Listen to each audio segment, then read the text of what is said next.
বিসমিল্লাহির রহমানির রহিম। সুপ্রিয় দর্শক, আপনারা যারা আমার কৃষি ভিত্তিক চ্যানেল দেখছেন, আপনাদেরকে অনেক অনেক ধন্যবাদ আমার সঙ্গে থাকার জন্য। আমাদের চ্যানেল 2 বছর পার হয়ে প্রায় 2.5 বছরে পা দিয়েছে। আমরা এদিকে চলে আসছি, বড় ভাই ধান রোপণ করেছে, আমরা তার সাথে একটু কথা বলবো। 2025 সালে এই ডাঙা জমিতে ধানের ফলন কেমন, আপনারা আমাদের সঙ্গে থাকবেন। আর ভিডিওটি পারলে শেয়ার করে দেবেন, কমেন্ট বক্সে লিখবেন। বড় ভাই আসসালামু আলাইকুম। ওয়ালাইকুম আসসালাম। কি ধান রোপণ করেছেন এই 2025 সালে? 2025 সালে লাগাইছে হচ্ছে ইস্পাহানি 7 মোটা জাত না? মোটা। ফলন কেমন ডাঙা জমিতে বছর? এবছর ডাঙ্গা জমিতে ফলন একটু কম, পোকামাকড়ের চাপ বেশি তো। পোকামাকড়ের চাপ বেশি। ওষুধ প্রয়োগ করেছেন না? ওষুধ 2বার প্রয়োগ করেছি, ওষুধে কোনো কাজ করেনি ওষুধই? না, সারের কাজও কম হয়ে গেছে। ও, দেশীয় সারে কোনো কাজ করতে না। বর্তমান গ্লোবিন দস্তাটা একটু কাজ করতে চাইছে, আর দেশীয় কোনো দস্তায় তেমন কাজ করতেছে না। মানে আমাকে বাংলাদেশে 10টা সার এর তো প্রয়োগ করলেই সেই পরিমাণ আগের মতো কাজ করে না, তাই তো? না, সারও তাহলে নকল হয়ে গেছে নাকি? সার নকলই তো ভাই। গোলো দস্তা আছে, গোলো দস্তায় কোনো কাজ করিনি সার না। এ কত রে কেজি গোলো দস্তা?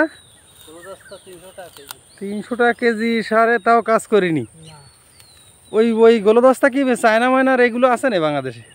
না, গোলো দস্তা অন্য কোন কোম্পানি। হ্যাঁ।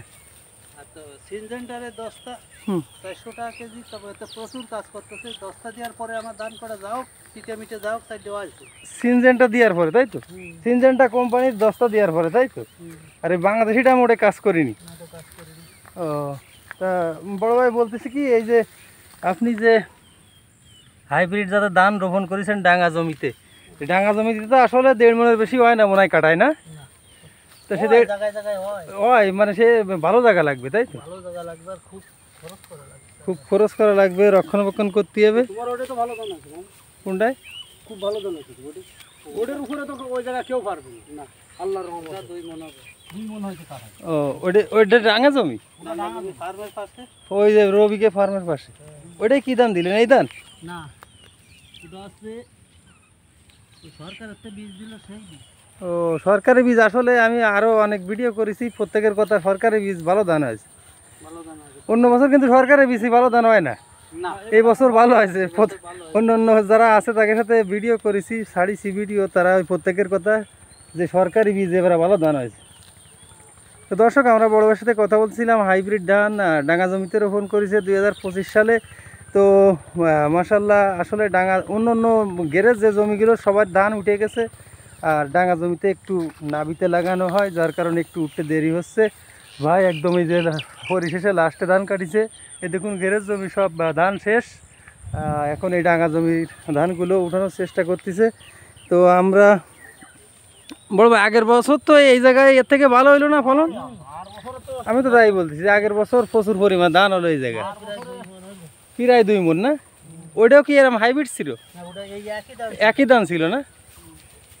দর্শক, এই একই জমিতে আগের বারও এই একই ধান ছিল, কিন্তু ফলনটা প্রায় 2 মণের কাছাকাছি ছিল। তাই এবছর যে ফলন দেখতেছি, ইনশাল্লাহ আগের বছর থেকে একটু কম, 1.5 মণের একটু উপরে হবে। কিন্তু আগের বছর 2 মণের, প্রায় 2 মণের ধারে কাঠাপতি ফলন হয়েছিল এই ধান, একই ধান।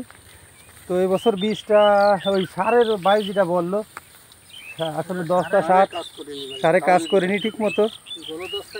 গোলদস্তা বাংলাদেশি সার, ওইটাই কাজ করিনি। তারপর সিনজেন্টার ওই গোলদস্তা দেওয়ার পরে কাজ করেছে, গোলজিং দস্তা দেওয়ার পরে প্রচুর পরিমাণে মোটামুটি কাজ করেছে। তো আগে থেকে হয়তো ওই গোলদস্তা না দিয়ে সিনজেন্টার এটা দিলে মনে হয় কাজ হতো, খুব ভালো ফলন হতো। 4 কেজি আর এ দিছি 3 কেজি। ও, গোলজিন দস্তা দিছি আছে 3 কেজি, আর ওই গোলো দস্তা দিছি 4 কেজি। তাই? আর 2 কেজি বোরন, 2 কেজি হাদিয়া বিট। কোনো কাজে আসে? থিয়াবিট, থিয়াবিট। হাদিয়া বিট। ও এই বিটই যাচ্ছে। ও, থিয়াবিটের আর এক নাম, তাই? তো দর্শক, আমরা আজকে বিদায় নিচ্ছি, সবাই ভালো থাকবেন। পরবর্তী কোনো এক ভিডিও কথা হবে ইনশাল্লাহ। আর ভিডিওটি কেমন লাগলো কমেন্ট বক্সে লিখবেন। আজকের মতো বিদায় নিলাম, আল্লাহ হাফেজ।